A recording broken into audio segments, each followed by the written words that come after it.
Bienvenue sur Top Invest, la chaîne des tops d'investissement. Ici, on parle essentiellement d'entreprises de qualité. Avons-nous une opportunité d'investissement sur ADP, Automatic Data Processing? C'est la question à laquelle on va essayer de répondre en se basant sur les états financiers de la compagnie. Je rappelle que ceci représente uniquement mon point de vue et non un conseil d'investissement. Et comme d'habitude, je me réserve le droit de me tromper. Donc, je vais partager avec vous ici une note d'analyse. La note d'analyse est basée sur la lecture des rapports financiers et l'écoute des conférences call. OK? Un like, un abonnement, un commentaire, ça fait toujours plaisir. N'oubliez pas que ce genre de vidéo, ça prend énormément de temps. D'accord? Donc, c'est toujours bien d'avoir le maximum de soutien ici. Donc, concernant ADP, je ne m'attends pas énormément de vues sur cette vidéo aussi. Je sais que vous ne connaissez pas cette entreprise. Et ce n'est pas plus grave que ça. Mais toutes les personnes qui vont voir cette vidéo en date d'aujourd'hui, mettez-la dans votre watchlist directement, même sans réfléchir. Faites-moi confiance. OK? Enfin, mais ne faites pas confiance aveuglément. Allez regarder les chiffres après cette vidéo. OK? Donc, on va y aller. Alors, Automatic Data Processing, en abrégé ADP, est une entreprise américaine spécialisée dans les services de gestion des ressources humaines, la paix et les solutions logicielles liées à la gestion du capital humain. Donc, ADP propose une gamme variée de produits et de services destinés à aider les entreprises à gérer efficacement leurs processus liés aux ressources humaines. Et si vous pensez que la gestion des ressources humaines, c'est un business, c'est facile, etc. Dépendamment de l'entreprise dans laquelle vous travaillez, allez poser la question au service des ressources humaines ici, s'ils ont tendance à avoir recours à des logiciels ou des solutions ici tierces pour pouvoir les aider à gérer à peu près la paix ou bien le roulement ici du personnel. D'accord? Allez-y vérifier. Je pense que chacun d'entre nous ici a un emploi, donc je pense que vous pourrez avoir cette information-là. Donc, c'est quelque chose également qui pourrait vous permettre de mieux comprendre ce business-ci. Donc, on y va. Automatic Data Processing devrait encore progresser au cours de l'exercice 2024. Son exercice fiscal se termine généralement en juin. D'accord? Donc, présentement, elle est déjà sur l'année 2020. Elle a déjà entamé son année 2024 depuis à peu près le mois de juillet de l'année précédente. OK? Donc, le chiffre d'affaires de l'éditeur de logiciels pour les entreprises devrait progresser d'environ 7% à 19,2 milliards de dollars pour l'ensemble de l'année. Cette amélioration devrait refléter la croissance du nombre de clients, le maintien d'un bon taux de rétention, l'augmentation des prix et la mise à jour continue des produits. Et comme je dis toujours, l'entreprise a connu une croissance, etc. Pourquoi? C'est le pourquoi qui nous intéresse. On a déjà constaté qu'il y avait une croissance, mais maintenant, c'est le pourquoi qui nous intéresse parce que grâce au pourquoi, on pourra se projeter. On pourra essayer de se projeter dans le futur.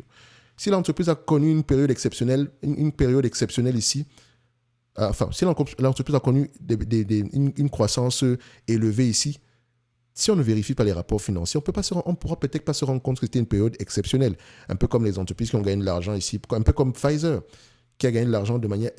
elle gagnait déjà de l'argent précédemment, mais le Covid également a été bénéfique pour elle. Maintenant, qu'est-ce qu'elle va faire? On s'attend à un ralentissement et le cash qu'elle va avoir tendance à gagner pendant la pandémie ici, elle doit maintenant l'allouer ailleurs pour pouvoir générer à peu près une croissance assez constante dans le futur.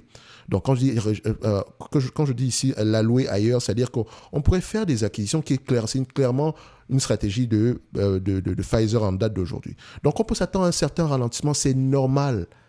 Donc, quelqu'un qui analyse du Pfizer ne doit même plus prendre en considération un quelconque revenu issu ici des médicaments venant du Covid, parce que ça peut avoir ça a tendance à avoir un impact négatif à moyen terme. OK? C'est un exemple ici. C'est pour ça que je dis que c'est toujours important de savoir pourquoi est-ce qu'on a eu une croissance précédemment et pourquoi est-ce que les analystes s'attendent à une croissance à l'avenir. C'est important. OK? Donc, par ailleurs, les prévisions de bénéfices s'élèvent à 9,10 $ par action après dilution, soit le même montant que celui prévu précédemment. Donc, la marge d'exploitation qui s'est établie autour de 27% l'année dernière devrait bénéficier des efforts continus en matière de gestion des coûts. L'entreprise opère sur 3 segments principaux.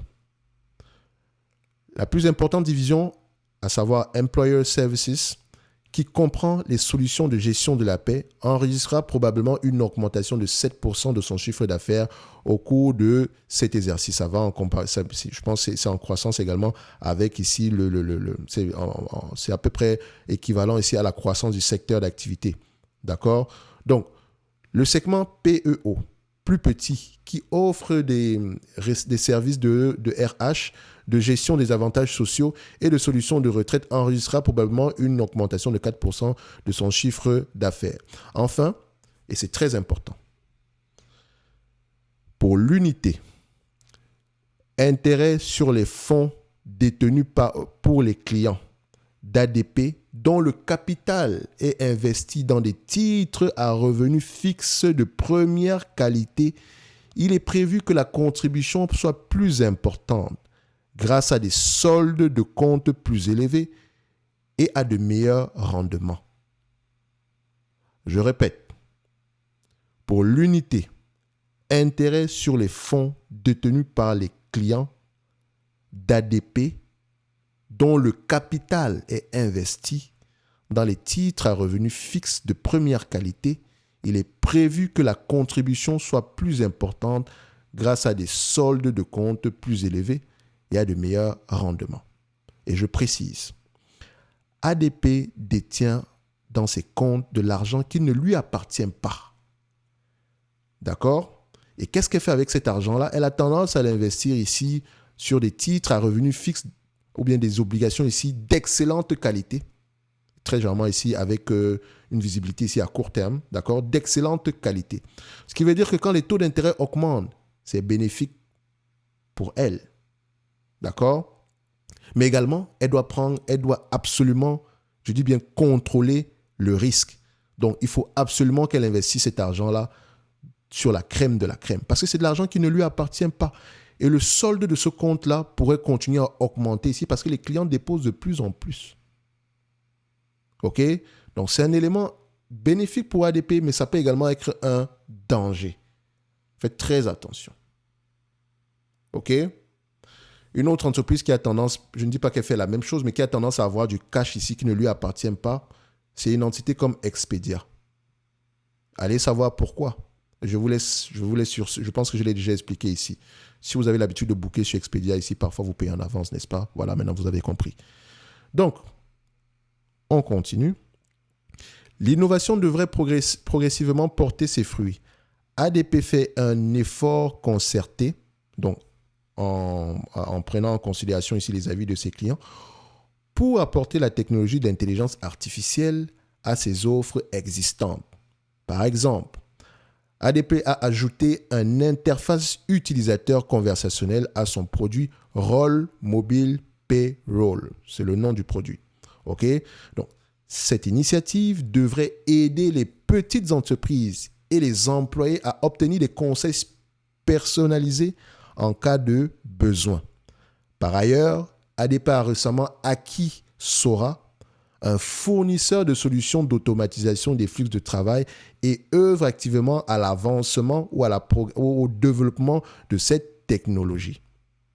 Les activités internationales sont en expansion également. Donc, par exemple, il y a quelques mois, ADP a acquis les activités de payroll de BTR Group. Attention, elle a acquis les activités payroll, d'accord, de BTR Group et non de payroll et de BTR Group, d'accord? Donc, une entreprise basée en Suède. Parallèlement, ADP renforce son partenariat avec Workday, un fournisseur de solutions de gestion financière et de ressources humaines basées sur le cloud, ce qui contribuera à renforcer sa position à l'étranger. Évidemment, on pourrait rajouter des risques, notamment ici le fait que des petits opérateurs ici, les concurrents, il y a certains concurrents ici qui commencent à bouffer des parts de marché à ADP, surtout au niveau ici des petites et moyennes entreprises. Et je pense notamment à une entreprise comme je mentionnais tantôt la dernière fois, Paycom, qui est selon moi sous-évaluée. Et Paycom ici a chuté en bourse pour une raison particulière. Elle a un produit qui est excellent. Et son produit est tellement bon que ce produit-là, en fait, pousse les entreprises à ne plus demander certains autres services que Paycom a l'habitude d'offrir en complément. Mais les gens, comme je disais la dernière fois, vous ne vous rendez pas compte qu'on peut augmenter le prix de ce produit s'il est bon. Ça veut dire que si on l'utilise ici, on gagne du temps. Et vu que le temps, c'est de l'argent, techniquement, moi qui vous fournis ce produit-là, je pourrais également me rémunérer à un niveau plus élevé. Et ce produit-ci, s'il est bon, il y a de grandes chances que d'autres entreprises l'adoptent. C'est une entreprise aujourd'hui qui s'échange à 25 fois les bénéfices. Et je continue à dire qu'elle est sous-évaluée. Même si on peut avoir ici des choses à redire au niveau du SBC, il me semble que ça reste une compagnie en croissance. Donc, on peut pardonner à court terme ou à moyen terme ici. Mais c'est une entreprise qui peut visiblement avoir les mêmes marges bénéficiaires que ADP. OK? Et à ce niveau-ci, si on se situe à 25 fois les bénéfices attendus en 2026, on sera à peu près aux alentours de $260 par là. On vous vend ça à $290 aujourd'hui. OK? Et n'oubliez pas une chose, la croissance ne va pas s'arrêter en 2026. Elle va peut-être aller au-delà de 2026. Ce n'est pas une vidéo pour Paycom. On parle ici de ADP, mais je tenais à le mentionner. Ça fait 2 fois que je parle, ou 3 fois que je parle de cette compagnie-là. Allez lire vos rapports financiers dessus. Je reviens sur la compagnie ADP. Comme je le mentionnais tantôt, elle mérite d'avoir une place dans n'importe quelle watchlist. Et pendant que vous êtes avec moi, un like, un abonnement, un commentaire, ça fait plaisir. D'accord? N'oubliez pas les amis, maximum de likes sur ces vidéos, des notes d'analyse. D'accord? Parce que je constate ici que, bon, d'aucuns pensent que c'est très facile à faire, mais j'essaie de vous donner le maximum de valeur possible ici. Sinon, ça ne me dérange pas de regarder les chiffres. D'accord? Mais je pense qu'après 2 ans à regarder les chiffres, questionner les chiffres ici, il est temps ici d'aller au-delà de ces chiffres-là. Donc, en vous parlant d'ADP ici, si vous allez faire vous-même le même travail derrière d'analyse, histoire de comparer ce que moi j'ai mentionné ici et ce que vous allez trouver, il y a de grandes chances ici qu'on puisse avancer ici au niveau de nos connaissances. D'accord? Parce que l'une des meilleures formations ici, c'est la pratique. OK? Si j'ai mentionné ceci, allez vérifier. Maintenant, quand vous allez parler d'ADP, vous allez parler d'ADP au-delà des chiffres. Quelqu'un qui verra du ADP ici va vous dire, 28 fois les bénéfices, c'est surévalué. Mais attention, la croissance est là. La taille du marché est là. On peut avoir un marché qui est en croissance ici en moyenne aux alentours de 5 à 7% par an. Et si on prend ce business-ci à 25 fois les bénéfices, ce n'est peut-être pas surévalué. On pourrait se dire qu'on est à la limite correctement évalué. Et je reviens ici au niveau des data quantitatifs. OK?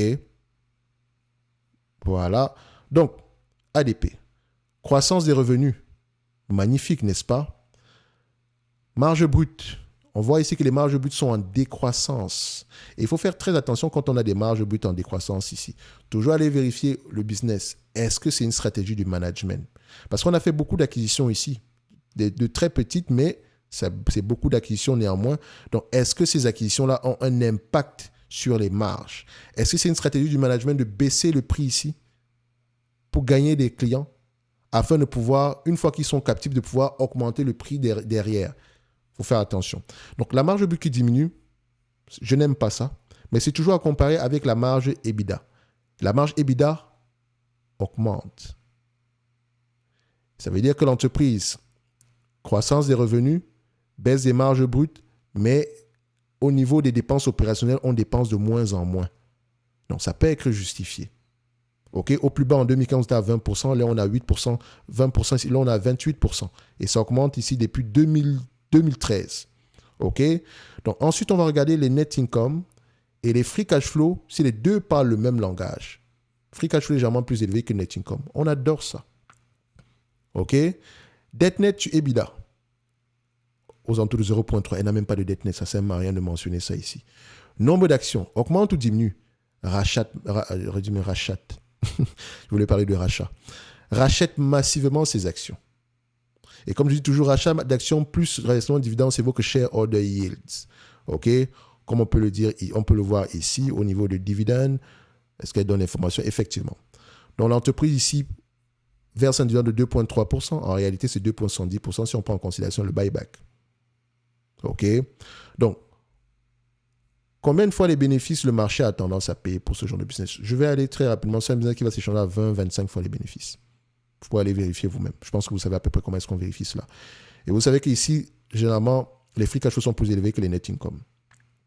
Si on le prend à 25 fois les free cash flow de 2026, qui sont prévisibles, on s'attend à peu près à $361 l'action. Aujourd'hui, on cote à combien? 245. Pas besoin d'enlever la dette nette ici. Toujours aller vérifier, est-ce que les estimations des années sont de plus en plus optimistes ou pessimistes? On va se dire ici que c'est de moins en moins optimiste. Avant, on s'attendait à de $17 il y a 6 mois. Là, c'est $14. C'est toujours en croissance, mais toujours à prendre avec des pincettes. OK? Donc, on n'aura peut-être pas du 17 $, mais on peut avoir du 14 $ ici. Donc maintenant, pour questionner la croissance future, vous regardez la taille du marché, l'évolution de cette taille du marché-là, les différents segments d'activité de ce business-ci. Et peut-être également ici, vu que les analystes ne vous disent pas, comme vous voyez juste le chiffre ici, vous ne savez pas qu'est-ce qui est inclus dans cette prévision-là, il faut toujours à peu près rester à peu près avec le même niveau de marge qu'on a connu précédemment. OK, histoire à peu près de ne pas surpayer en date d'aujourd'hui. Disons-nous une chose, si on achète cette compagnie-ci en date d'aujourd'hui et qu'on n'a plus de croissance du point de vue et qu'on a à peu près le même niveau de free cash flow qu'on a eu l'année précédente, qu'on a eu en 2023, bon, admettons que 2024 est assez prévisible, on pourrait s'attendre un peu aux alentours de 285 $. Aujourd'hui, on ne surpaye pas. Par rapport à ce qu'on a eu en 2023 ici, c'était à peu près 237 $. Donc aujourd'hui, on ne surpaye pas pour ce business. Tout maintien des marges, toute croissance des revenus sera bénéfique pour ce business. Donc, ADP, qui semble s'échanger à des multiples assez élevés en date d'aujourd'hui, n'est peut-être pas surévaluée. Elle est même probablement sous-évaluée en date d'aujourd'hui. Ce n'est que mon avis et non un conseil d'investissement. Comme d'habitude, je me réserve le droit de me tromper. En lien dans la description de la vidéo, vous avez accès aux notes d'analyse jusqu'au 29 du mois de février gratuitement. Et au-delà du 29 du mois de février, pour ceux qui vont choisir rester avec nous, vous pourrez avoir accès ici aux notes d'analyse, aux notes de suivi. Donc, c'est-à-dire que si je vous présente une note d'analyse sur ADP, je reviendrai ici à chaque fois qu'on publie les résultats financiers ici, donc notamment ici, maximum ici, on va se dire 2 fois par an, afin de pouvoir faire le suivi sur ce business-là, histoire de voir si le scénario de départ est toujours d'actualité. Okay? En supplément de ça, vous avez 2 formations thématiques, à savoir comment analyser une rate, avec une masterclass, bien sûr. Donc, la masterclass ici, c'est un exemple réel. Et je pense même que l'exemple réel, ici, vous allez pouvoir vérifier que l'exemple réel, on a pris une entreprise qui était sous-évaluée. Et ça se vérifie aujourd'hui. Je n'en dis pas plus. En supplément de ça, vous avez comment analyser les rapports financiers. Je ne parle pas de comptabilité ici, je parle des rapports, pas des états financiers. OK? Donc, quand je prends un rapport financier, je commence où? Qu'est-ce que je dois suivre comme étape? C'est ce qui est inclus à l'intérieur. OK? Donc, vous avez un prix discount à ce niveau-ci, vous allez pouvoir le voir. Donc, ce n'est que mon avis par rapport à ADP, qui est une belle entreprise qui pourrait peut-être ici faire l'objet ici d'une acquisition au prix actuel. OK? Ça, c'est mon avis. Maintenant, est-ce que vous êtes du même avis que moi après avoir lu vos rapports financiers? Laissez-moi savoir. On se dit à bientôt. Merci.